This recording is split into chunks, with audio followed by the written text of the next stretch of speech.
সাকিবের বাংলাদেশে আসা সিলেক্টরে যদি মনে করে Shakib is fit to play খেলবে, অনুরোধ করছি যে প্লিজ আপনারা কালকে আসেন। অনেক দেরি হয়ে গেছে, আসেন আমরা লিগটা খেলে ফেলি। স্টেডিয়ামের সাথে সাথে এখানে দেখেন ক্লাব হবে, এখানে খেলার মাঠ হচ্ছে, একটা হাই পারফরমেন্স সেন্টার করার কথা আছে। ঢাকার মধ্যেই 3টা মাঠ আমরা অব্যবহৃত হিসেবে পড়ে আছে বছরের পর বছর। আমাদের প্রিমিয়ার লিগ বিকেএসপিতে হয়, আমাদের প্রিমিয়ার লিগ আরেকটা গ্রাউন্ড আছে সেখানে হয়। সো এটা দুঃখজনক। Qualifier 3rd division, 2nd division, 1st division এবং প্রিমিয়ার লিগে ঢাকায় আমাদের আরও মাঠ দরকার, যেহেতু এটা সিসিডিএমের আন্ডারে খেলা হয়। এবং আমাদের গ্রাউন্ডসের chairman mister Khalid Masud Pilot কিন্তু অলরেডি খুব ভালো একটা সিদ্ধান্ত নিয়েছে যে যত তাড়াতাড়ি সম্ভব খেলার উপযোগী করার জন্য 2টো ইন্টারন্যাশনাল মাঠ করার চেষ্টা করতেছে, এবং সেই কাজটা দেখার জন্যই আমরা এই মাঠের একটা মহাপরিকল্পনা আছে। সেই পরিকল্পনা যেটা করা হয়েছিল সেখান থেকে আমরা অ্যাকচুয়ালি নড়ছি না, কেননা ওটা অলরেডি পরীক্ষিত এবং ভেরি ওয়েল ইনভেস্টেড একটা প্রোগ্রাম। তো ওটার মধ্যেই আমরা থাকছি। এখানে পপুলাসের যে প্ল্যানটা আছে আমি ওটা দেখার সৌভাগ্য হয়েছে, মানে খুবই ভালো একটা প্ল্যান। এখানে শুধু স্টেডিয়াম না, স্টেডিয়ামের সাথে সাথে এখানে দেখেন ক্লাব হবে, এখানে খেলার মাঠ হচ্ছে, এখানে একটা সবথেকে বড় যেই প্ল্যানটা আমাদের যে 2টো মাঠের মাঝখানে একটা হাই পারফরমেন্স সেন্টার করার কথা আছে, এবং ওটা আমাদের নেক্সট স্টেপ হবে।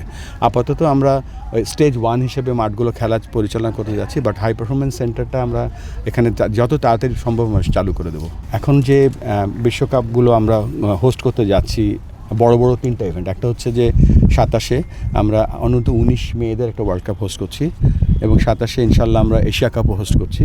আর এই মাঠটায় যে ওই বড় স্টেডিয়ামটার যে একেবারে কার্যকর বা যেটা একটা অ্যাকশন বা ওটা যেই কাজ আমরা ব্যবহার করার প্ল্যান করছি, সেটা হচ্ছে 2031 সালে আমরা 50 ওভারে ওয়ার্ল্ড কাপ হোস্ট করছি উইথ ইন্ডিয়া। সো এই জন্য এটাই হবে আমাদের main venue. So by that time আমাদের এই ইনশাল্লাহ আমরা with the help of government আমরা এখানে একটা ফুল ফ্লেজ স্টেডিয়াম করতে পারবো উইথ দ্যাট প্ল্যান।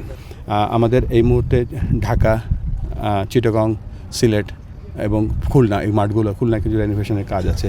সাথে সাথে ম্যাসিভ কাজ করছে বগুড়াতে, রাজশাহীতে এবং এই পূর্বাঞ্চলের সমস্ত এই ভেন্যুগুলোতে। আর বরিশাল স্টেডিয়াম খুব তাড়াতাড়ি আমাদের রেডি হয়ে যাবে। সো আমাদের এই ইভেন্টগুলো এতগুলো গ্রাউন্ড হয়ে গেলে আমাদের তখন 2টো স্টেজের 2 টায়ারের বড় স্টেডিয়াম হয়ে যাবে। একটা হবে ঢাকা, চিটাগং, সিলেট, একটা হয়ে গেল।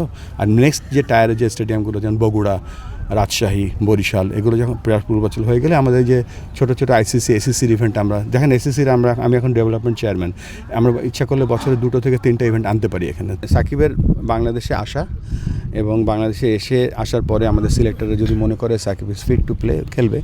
আর আশাটার তো আপনারা জানেন যে এখানে বেশ কিছু অন্য প্রক্রিয়াগত ঝামেলা আছে, সেগুলো তো ক্রিকেট বোর্ডের আন্ডারে নেই। তো আশা করবো ওইসব যদি ক্লিয়ার হয়ে যায় এবং সাকিব যদি অ্যাভেলেবেল থাকে, ইনশাল্লাহ আমরা তাকে সিলেকশনের জন্য রেডি রাখবো। এই বোর্ড আসার পরে আমরা 2টো সিরিজ খেলেছি, একটা পাকিস্তানের সাথে, একটা ওয়েস্ট ইন্ডিজের সাথে, 2টো জিতেছি।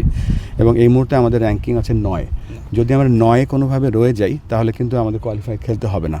তবে এটাও ঠিক যে এই 9 আমাদের টার্গেট না। আমাদের এই নিউজিল্যান্ড, আমাদের এখানে ব্যাক টু ব্যাক অনেকগুলো সিরিজ, যেমন ধরেন নিউজিল্যান্ডের সাথে সাদা বলের সিরিজ, তারপর অস্ট্রেলিয়ার সাথে সাদা বলের series, in between Pakistan test match খেলতে আসছে। তো আমাদের লক্ষ্য হবে আমরা আমাদের র্যাঙ্কিংটা কীভাবে সামনের দিকে এগিয়ে নিয়ে যেতে পারি এবং বিশ্বকাপটা আমরা সিকিউর করতে পারি। কালকে 8 তারিখে আমরা আশা করছি যে সব ক্লাবরা আসবে, এবং আপনাদের মাধ্যমে ক্লাবদেরকে আমরা অনুরোধ করছি যে প্লিজ আপনারা কালকে আসেন। আমাদের স্টেডিয়াম চেয়ারম্যান সাহেব এবং আমাদের একজন ভাইস প্রেসিডেন্ট ফারুক ভাইও থাকার কথা আছে সেখানে, এবং আমরা চাইবো যেন, অনেক দেরি হয়ে গেছে, আসেন আমরা লিগটা খেলে ফেলি, কারণ দিস ইজ দি অনলি 50 ওভারের লিস্ট ইভেন্ট আমাদের। তো আমরা ইনশাআল্লাহ আশা করছি কালকে সেটা ঘটবে।